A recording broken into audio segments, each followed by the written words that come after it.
যারা যারা গ্রুপ করতে চান তারা আমাদের দল ছেড়ে দিন। গ্রুপবাজি ছাড়তে হবে, যারা যারা গ্রুপ করবেন তারা আমাদের দল ছেড়ে দিন। কর্মী সম্মেলন থেকে কড়া বার্তা দিলেন ব্লক সভাপতি। রবিবার পশ্চিম মেদিনীপুর জেলার দাঁতন 2 নম্বর ব্লকের শাউরি অঞ্চলে বিধানসভা নির্বাচনকে সামনে রেখে কর্মীদের নিয়ে সাধারণ সম্মেলনের আয়োজন করেছিল শাউরি অঞ্চল তৃণমূল কংগ্রেস। সম্মেলনে উপস্থিত ছিলেন দাঁতন বিধানসভার বিধায়ক বিক্রম চন্দ্র প্রধান, দাঁতন 2 নম্বর ব্লক তৃণমূল কংগ্রেসের সভাপতি ইফতেখার আলী, দাঁতন 2 নম্বর ব্লক যুব তৃণমূল কংগ্রেসের সভাপতি বিপ্লব বেরা, ব্লক মহিলা সভানেত্রী প্রীতিলতা বেরা, শাউরি অঞ্চল তৃণমূল কংগ্রেসের সভাপতি অজিত কুমার মহাপাত্র সহ অন্যান্যরা।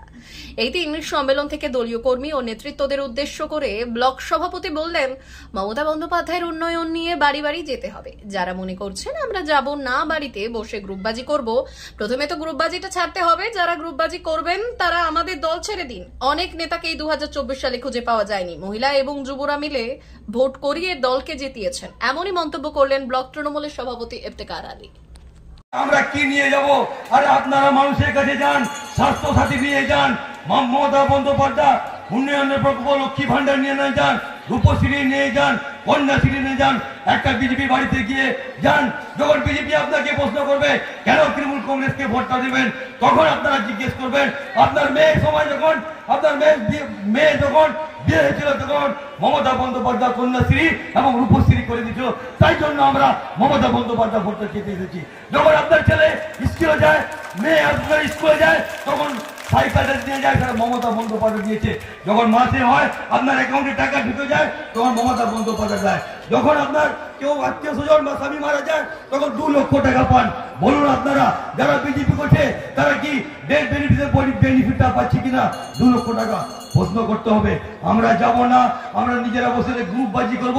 প্রথমে তো গ্রুপবাজি রাজনীতিটা ছাড়তে হবে। যারা যারা গ্রুপ করতে চান তারা আমাদের দল ছেড়ে দিন। আমরা অনেক দুজন ছেলে আছে, সামনে আমরা সবাই তুলে আনবো। আমরা দেখেছি 2024-এ অনেক নেতাকে খুঁজে পাওয়া যায়নি। 2024-এ আমরা দেখেছি যুব ছেলেরা জীবন দিয়ে লড়াই করে এই সাউথ অঞ্চলকে 850 বুথে লড়িয়েছে। আমরা দেখেছি 2024-এ অনেক নেতাকে খুঁজে পাওয়া যায় না। অনেক মহিলারা, মা বোনরা নিজে কাদা ঠান্ডা নিয়ে মমতা বন্দ্যোপাধ্যায় জিন্দাবাদ, অভিষেক বন্দ্যোপাধ্যায় জিন্দাবাদ, বেগম প্রধান জিন্দাবাদ, জয়মাল্য জিন্দাবাদ করে ভোটটা চেয়েছিল। তাহলে অভিমান ছাড়তে হবে, নতুন ছেলেদেরকে সুযোগ দিতে হবে। আপনারা অভিভাবক হয়ে থাকবেন, যারা অঞ্চলের নেতৃত্ব আছে তারা সবাইকে নিয়ে বসুন। আমি অজিতাকে বলবো, দল করতে গেলে কোনো বন্ধু, কোনো মামা, কোনো আত্মীয় দেখা চলবে না। যারা দলের হয়ে কাজ করবে তারাই আমাদের দলের সৈনিক। 18টা বুথ আপনাদের, 18টা বুথে আমরা পঞ্চায়েত ভোটে 15টা বুথ কিন্তু আমরা হেরে গেছি। সরি, আমরা 13টা বুথ জিতেছি, 5টা বুথ আমরা হেরে গেছি। কিসের কারণে হারেছি, কি জন্য হেরেছি আপনারা আলোচনা করুন। কি কারণে যে বুথগুলো হারেছি, কার জন্য? নেতাদের জন্য। যদি দরকার পড়ে সেই বুথের সভাপতি চেঞ্জ করুন। কিসের জন্য হারছি? আমার বুথেও যে উন্নয়নটা পাচ্ছি, যে বুথে বিজেপি জিতেছে সেই উন্নয়নটা পাচ্ছে। কি জন্য আমরা হারছি সেটা নিয়ে আলোচনা করতে হবে। আমাদের মহিলা নেত্রী বলেছে একটি কথা, কি আমরা 1 এপ্রিল থেকেই কিন্তু এই কর্মসূচিগুলো নিয়ে বুথে বুথে নামবো। তাই আজ থেকেই কিন্তু আজকের এই কর্মসূচি থেকে, এই মঞ্চ থেকে আমরা মহিলারা অঙ্গীকারবদ্ধ হব। আগামী 26 সালের নির্বাচনটা আমরা মহিলারাই কিন্তু দায়িত্ব নিয়ে করাবো। এটুকু বলে নিজেদের স্বার্থ রাজনৈতিক চরিতার্থ করার জন্য আজকে বাংলাকে বিভাজনের চেষ্টা করছে। বাংলার মানুষ, শাউরির মানুষ, সচেতন মানুষ, আপনারা এই পদে পা দেবেন না। যেভাবে গত দিনে লড়াই করেছেন, আগামী দিনেও আপনাদেরকে রুখে দাঁড়াতে হবে। এই আহ্বান আমি করে আমার ক্ষুদ্র বক্তব্য শেষ করছি। জয় হিন্দ, বন্দে মাতরম, তৃণমূল কংগ্রেস জিন্দাবাদ। 2 নম্বর হচ্ছে যেভাবে অপপ্রচার করার চেষ্টা করছে, যেভাবে বাংলায় দেখেছেন 24-এ লোকসভা নির্বাচনের আগে সন্দেশকালীর গল্প এনেছিল। সেই সন্দেশকালীর গল্প পরবর্তী ক্ষেত্রে সেই সন্দেশ আজকে পিঁপড়ে খেয়ে নিয়েছে।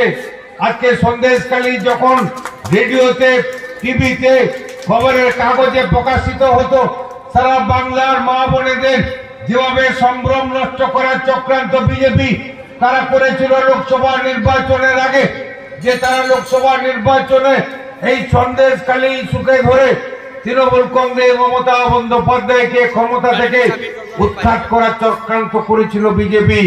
কেন্দ্র সরকারের নির্দেশে এবং এখানে বিজেপির নেতৃত্ব, বিশেষ করে শুভেন্দু অধিকারী তার নেতৃত্বে যেভাবে অপপ্রচার কুৎসা করে মুখ্যমন্ত্রী মমতা বন্দ্যোপাধ্যায়কে কালিয়ালিপ্ত করার চেষ্টা করেছে বারে বারে। সেই জায়গায় পরবর্তী ক্ষেত্রে ঈশ্বর আছে, আল্লাহ আছে। পরবর্তী ক্ষেত্রে প্রমাণ হয়েছে যে সন্দেশখালী একটি সাজানো নাটক ছিল। সেই সাজানো নাটক পরবর্তী ক্ষেত্রে তার বিজেপির নেতৃত্বরা, তার বিজেপির যে মন্ডল সভাপতি গঙ্গাধর কয়াল প্রকাশ করে ফেলল। আজকে সেখান থেকে প্রকাশিত হয়েছে যে কিভাবে চক্রান্ত করে সে ভিডিও ভাইরাল হয়ে গেল। সারা বাংলার মানুষ, সারা বিশ্বের মানুষ জেনে গেল তারে কারা কিভাবে চক্রান্ত করে আমার বাংলার মায়েদেরকে তার সম্ভ্রম হানি হচ্ছে বলে সারা বিশ্বের কাছে, সারা ভারতবর্ষের কাছে বাংলার মা বোনেদের সম্মান নষ্ট করেছিল এই বিজেপি। বাংলার সম্মান তারা নষ্ট করেছিল। মেদিনীপুর জেলার ফার্নিচার জগতের স্বনামধন্য প্রতিষ্ঠান দাস ফার্নিচার এখন আপনার শহর বেলদাতে। বিয়ে বাড়ি কিংবা বাড়ির সৌন্দর্য ফেরাতে আজই আসুন আমাদের মেগা শোরুমে।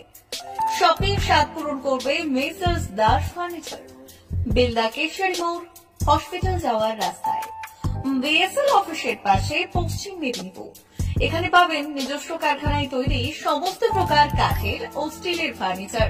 এখানে পাবেন modular box cut, modular bedroom set, দোলনা, garden furniture, wall unit, modular dining set, office furniture, digital print আলমারি, modular sofa, sofa cum bed, modular centre table, fibre furniture, wooden furniture সহ যাবতীয় ফার্নিচার আসবাবপত্র পাওয়ার একেবারে বিশ্বস্ত প্রতিষ্ঠান দাস ফার্নিচার।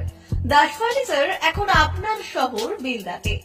আমাদের dealership Bharat side, Quanto furniture, Hasmukh furniture, smart furniture, supreme furniture, Kurlon mattress, century mattress, classic mattress ইত্যাদি। বিশেষ দ্রষ্টব্য, প্রোডাক্টের গুণগত মান ও দাম যাচাই করে মাল কিনুন। মেসার্স দাস ফার্নিচার, বেলদা কেশরী মোড়, রেলগেটের কাছে। বাড়ির সৌন্দর্য ফেরাতে আজই চলে আসুন দাস ফার্নিচারে। নিয়ে যান সুলভ মূল্যে যাবতীয় সামগ্রী। যোগাযোগ করুন 03229299933 অথবা 9933333062 অথবা 7001139426। আমাদের ঠিকানা বেলদা কেশরী মোড়, হসপিটাল যাওয়ার রাস্তায়, বিএসএল অফিসের পাশে, পশ্চিম মেদিনীপুর।